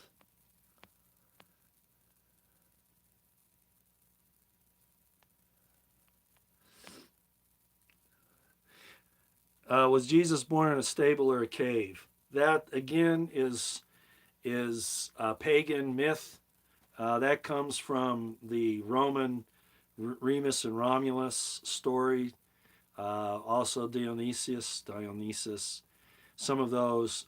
No, he was a royal blood, and you understand that when you read the way the taxation was working with Joseph. His father's name was not actually Joseph. That was also, and Eisenman explains all this. His father's name was actually Cleophas, and Cleophas and Mary have been turned into his aunt and uncle, and that's not how it was at all. His real father's name was Cleophas. The idea of Joseph, though, was the idea of the Messiah ben Joseph, and I'm not going to get into that tonight, but no, he was not born in a cave or in a stable. He had a royal upbringing. When they call him a carpenter, his father was a carpenter and he was a carpenter. No, we already know that his father was an architect. He helped to build the temple of Herod. Jesus was an architect, literally. He was a master builder, and that's going to get people upset. Oh, that's Masonic. That's Masonic. Just because somebody knows how to build a building doesn't make him a Mason. In that sense. But yeah, he was. Read my book, for crying out loud. It's on. Is that on here, Roosevelt? I'm sorry to bother you, but maybe you can put the link. And Roosevelt was the one who put the link for my book site together. It has a manuscript in there, and it won't download, but you can read it on the website. Um, so by all means, go read it, and you'll see. And I know it's kind of boring. It's not a page burner, and it's thick. I mean, the manuscript, of course, is written out like a manuscript. Now, this is the book. I mean, that's pretty substantial. I mean, it's not as bad as James, brother of Jesus, but it gets into a lot of detail, and I give you a lot of that background information. Jesus was considered the king in waiting.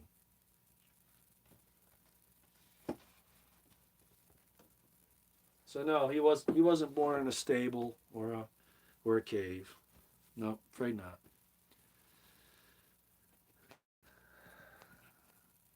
That's all to make poor people feel like that. Thank you, Roosevelt. Roosevelt just put up the link to the book website, and that's Roosevelt's work. Roosevelt put that up for everyone. Kind of twisted my arm to do it. I wasn't going to, and Roosevelt thought that it needed to be up. And then, of course, my reading of the book is in there, and I think my Eisenman series is in there as well, where it talks about some of these things that we've discussed tonight. You read the book, Thomas Klein? That was a real baptism, I'll bet. Hopefully it didn't Didn't upset you too much.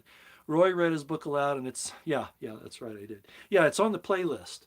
You can go on the playlist here, and the reading of the Crimson Thread's in there if you don't want to read it. But I'd read it, I think. My narration of reading it, I don't think is all that great. But you can actually read the manuscript, and it's this is actually the second edition. The first edition is what the manuscript is, and so there's some minor errors in it here and there, spelling, name changes, some of those types of things. And I did do a second edition and fixed that, but none of that is available now because I would not renew what Amazon required of me to have the book on there. I just wasn't going to give them access to things they wanted, so it's not in print anymore. All right, I've really taken way too much time for you.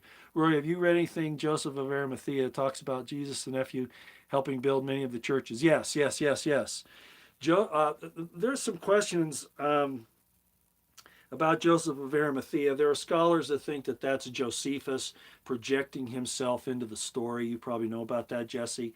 I don't think so. I think that Arimathea is he was from Ramah. That's where the Arimathea comes from. Ramah was part of the Ephraimite territory up in Samaria. So, and that's why my story talks about the Messiah ben Joseph as being what Jesus really was at that time. He fulfilled the requirements of the Messiah ben Joseph. And his name was not Jesus, of course. It was probably Joseph. Nickname Yossi, we get that from the New Testament where the four brothers are named. And we see James, Peter, and Jude all the time, but we don't see Joseph in anywhere else in the story except there. So the idea is that Yossi was probably the actual person that we know as Jesus today. So his name is Joseph. So his uncle, who would have been his dad's brother, was Joseph of Arimathea. Okay, and that's how I look at it. But yeah, in my book I have Jesus, and I do believe this. I think he was at odds with his family. I do believe that. I think the evidence, I've seen it in my own life. I see it here. The things I talk about here, people want to crucify me, right? I mean, basically. Well, I think he ran into that too, and I show that in my book. He and James were not, close at first. That had to develop over time. And that's why I feel so much anger against Paul, because Paul comes in and tries to destroy that relationship between James and his brother that took a lifetime to solidify. And I'm angry about that, even though I don't agree with James 100%. For instance, James was for allowing the Messianists to go around and forcefully circumcise Roman soldiers they found talking about Torah. Well, that's ridiculous. So James had his problems, and I know that. But yeah, it's in my book. So a lot of you, if you go read that, you'll get some ideas about how that works, and you'll find out that Jesus, as a young man, was sent away by his mother to be with his uncle Joseph. He went on ships. Joseph was a trader in tin and other spices and stuff, and Jesus, as a young man, probably took some of those voyages with his uncle. And it's in my book. And of course, building of things, of course, he was involved in that. And of course, he was writing, when he entered into the Qumran community, he was writing the hymns, the Thanksgiving hymns, and probably a lot of other things. So yeah, I do believe that, Jesse. He was a Tin Man, yeah. The Tin Man, Joseph of Arimathea, the Tin Man. Boy, there might be some real interesting connections there with the Wizard of Oz, huh? Okay, well, let's take a look.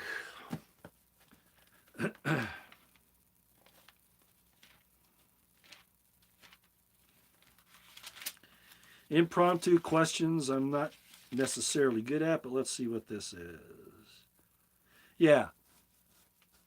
Isaiah 9 is, of course, where Isaiah is speaking messianically. And I told you before that prophecy repeats itself. There are types and shadows. So there are things that happen that are occurring at the time, but have applicability in the future as well. So Isaiah chapter 9 is talking about this thing where, a virgin shall conceive, and let's just read what it says here. For unto us a child is born, unto us a son is given, and the government shall be upon his shoulder, and his name shall be called Wonderful Counselor, the Mighty God, the Everlasting Father, the Prince of Peace. in actuality, Isaiah's talking about somebody in his time. Okay, that's actually what's happening there. However, it does have applicability in the type and shadow, as I've explained before, to the future as well. But this gets into um, some real details that I can't cover here tonight. I'm losing my voice, but it's really applies more to Isaiah's time than the birth of Jesus. Okay, it can be used for that, right? But it really adds more applicability in Isaiah's time. But Isaiah was very forward looking and he used type and shadow. All right. So, but maybe we'll talk about that sometime. And I talked already about the virgin. The idea of a virgin doesn't mean she didn't have sex. That again is a pagan concept that was brought into the Roman Church. No slam on Roman Catholics, but that's I'm just telling you from my understanding of the Hebrew and the way things work. Virgin just means that she had not had a firstborn, breaker of the matrix. The matrix is, of course, the woman's birth canal, and so to be the firstborn breaker of the matrix, if you haven't had one of those yet, you're considered a virgin. You haven't had a child. That's really all it means. There were other things for premarital sex that would have been involved in the descriptions there, and that wasn't it. Okay, so, all right. Jesus said to call him Father, Sandy Aaron. I think that works. Um, he calls us his sons and daughters. What does that make him? Our Father. So he has a specific name, and I've talked about that before. Actually, many names, depending upon what attribute you're approaching. But when it talks about blaspheming, not taking the name of the Lord in vain, it's specifically talking about the Tetragrammaton and no other. Okay, only the Tetragrammaton, the YHVH. Calling him Father, yeah, that works. That works in a lot of ways, so I think that's appropriate. In Hebrew, it's our Father is Avenu. Father is Av or Ab. Sometimes the bait is pronounced like a V. It's actually Aleph, Bait, Ab, but you'll hear it. Avenu is basically how it'll be said for our Father, and Daddy. The Aramaic idea of Daddy is Abba, Abba or Daddy. It's really not father, Abba, Father. It's actually Abba means Daddy. It's kind of a more of a colloquialism or endearment clause. Shroud of Turin. Somebody apparently asked about that. Roosevelt saying, yeah, I've talked a lot about the Shroud of Turin. I am convinced that it is evidence that God allowed to be left here to show that this really took place and that Jesus was real.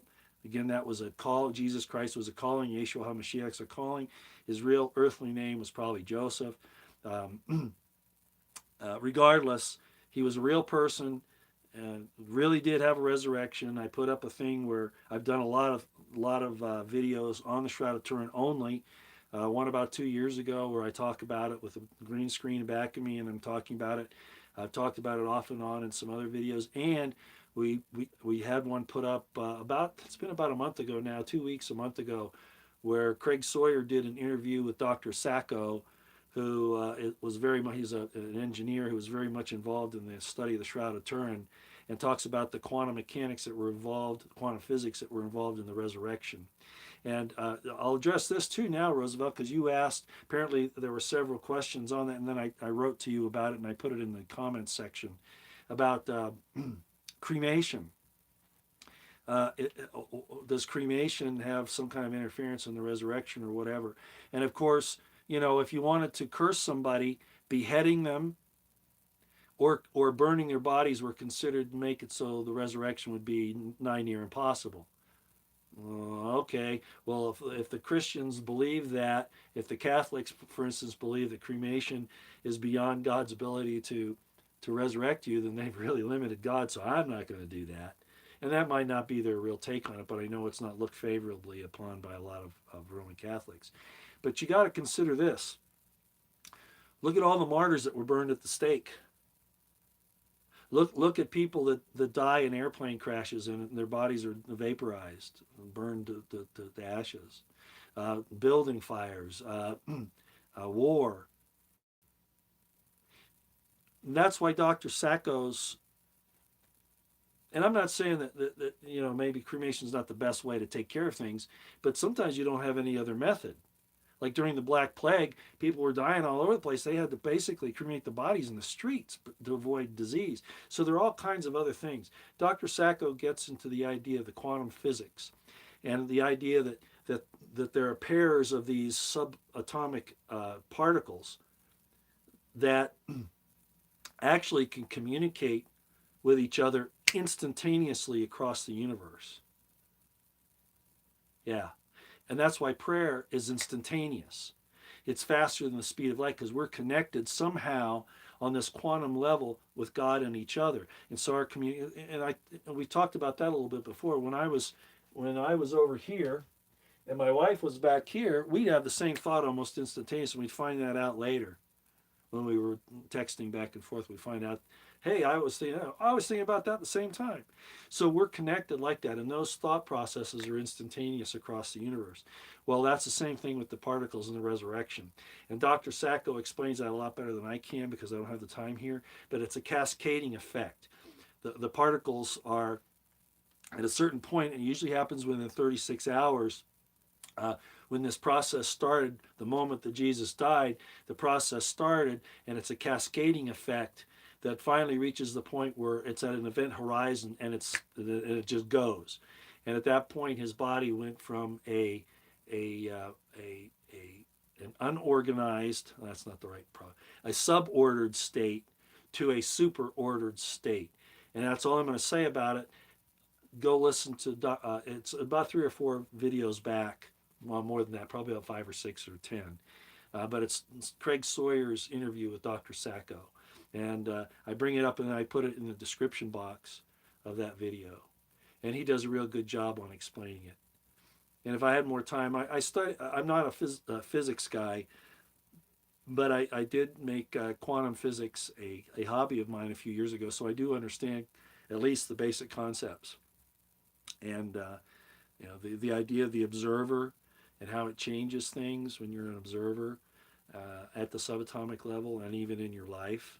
That's why these days, even though I'm coming down real hard on Paul, the real issue here is for us to examine ourselves. All right?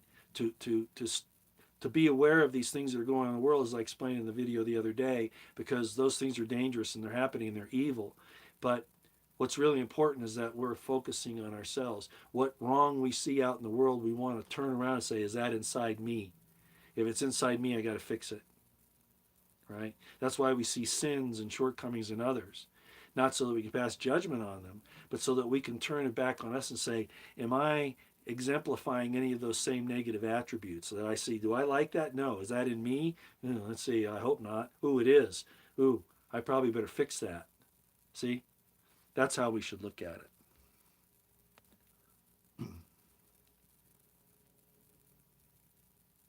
Yeah, Roosevelt, exactly. We have to worry about getting right, not being right. And that goes for me too. I mean, I'm not set in concrete, on everything I talk about. I'm just telling you, I've studied this stuff for so long, and there's so many details that point to the fact that things aren't the way that they've told us because they want to control you.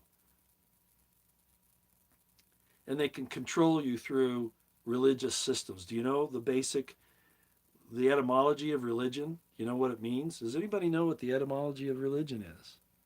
Anybody know? Probably shock a few people here. You consider yourself religious? Anybody know what the etymology of religion is?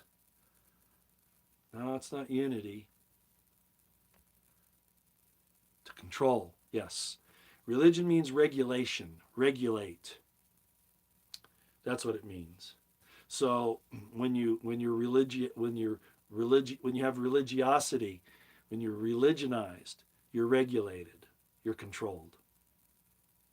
Yeah. That's what it means. Allegiance, yeah, that's another term, allegiance. But it's basically control, yeah. All right, we've been going for almost 2 hours. Thanks everybody for coming.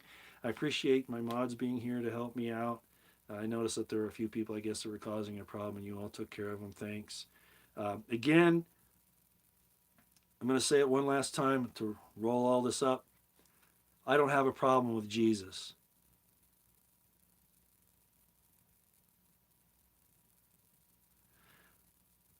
What I talk about with Jesus, even in my book, The Crimson Thread, I don't take away from his mission or what he accomplished. What I stand against is the effort to Hellenize and Romanize him, which started with Paul on purpose as a way to destroy the truth. That's the problem I have. Yeah, I have a problem with the lies, exactly. And I've shown you quite a few tonight where it's hidden in the text. But if you understand the history and you know what's going on, yeah, I know the letter J is not in the Greek or Hebrew language. NH Liberty, you're always saying that, or somebody is. I know that. But just saying Jesus is not a problem, okay?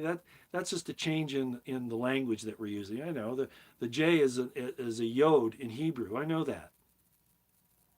Yeshua, not Jeshua. I know that, but there's nothing wrong with using the anglicized version of it. There's nothing wrong with that. People get all wound around. I said it to somebody else earlier today. Don't strain it in that and swallow a camel. And if you don't know what that means, look it up in the New Testament. It'll tell you, because that's what you're doing. Okay? That's a good point. Reverend Lass, I shouldn't bring that. The woman with child and the dragon was on 23rd September 2017. Yes. The August eclipse, total eclipse of the sun, which traversed the United States. And then we have another one in 2024, makes an X across the country, which crosses somewhere, I think, in Missouri or Illinois, somewhere in there. I think it's Missouri. But it's definitely over the United States. And then we had the situation.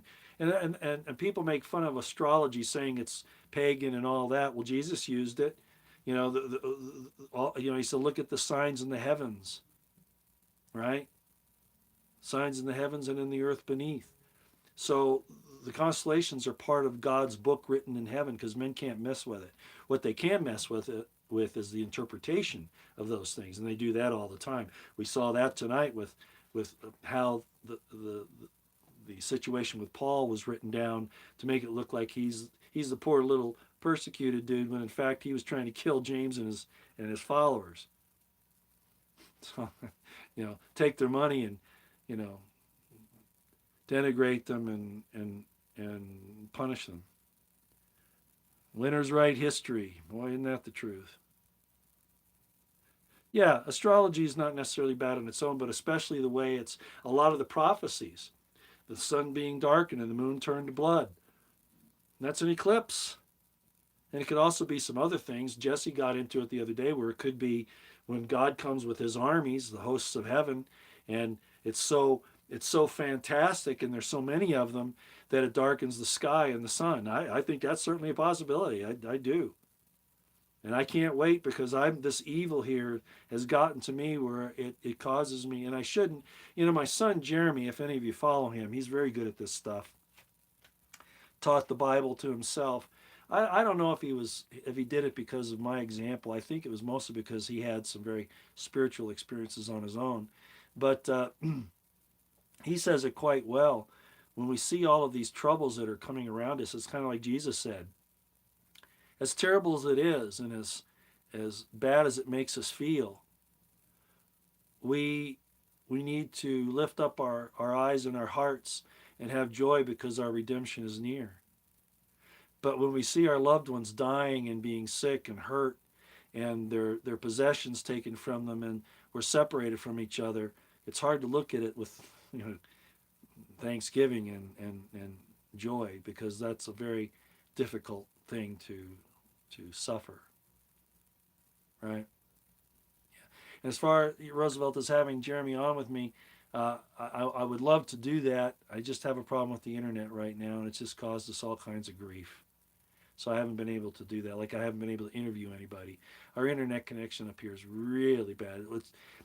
we had it replaced about a year ago, I think, or a year and a half ago, and I thought, it started out okay, and then it deteriorated again. So almost all my live streams are on the phone, and that's on the phone system, not on the internet, which is not on a modem or whatever. It's really a pain in the neck. All right, man, it's been an hour and 55 minutes. Everybody, thank you for coming. I hope that was of some value. And I won't repeat, what I've already said, other than, a lot of we've got to protect the children, ladies and gentlemen. That's a line in the sand that we cannot allow to cross. A good thing, you saw what happens. Most of us were yelling so much about it that they finally took out the drafting of women out of the NDAA. Did you see that? I mean, I was on that every single day, to the Senate, to the House, governors, everybody. You do that, you steal our daughters for your lousy, imperial, savage, wicked designs, and you're going to pay a price.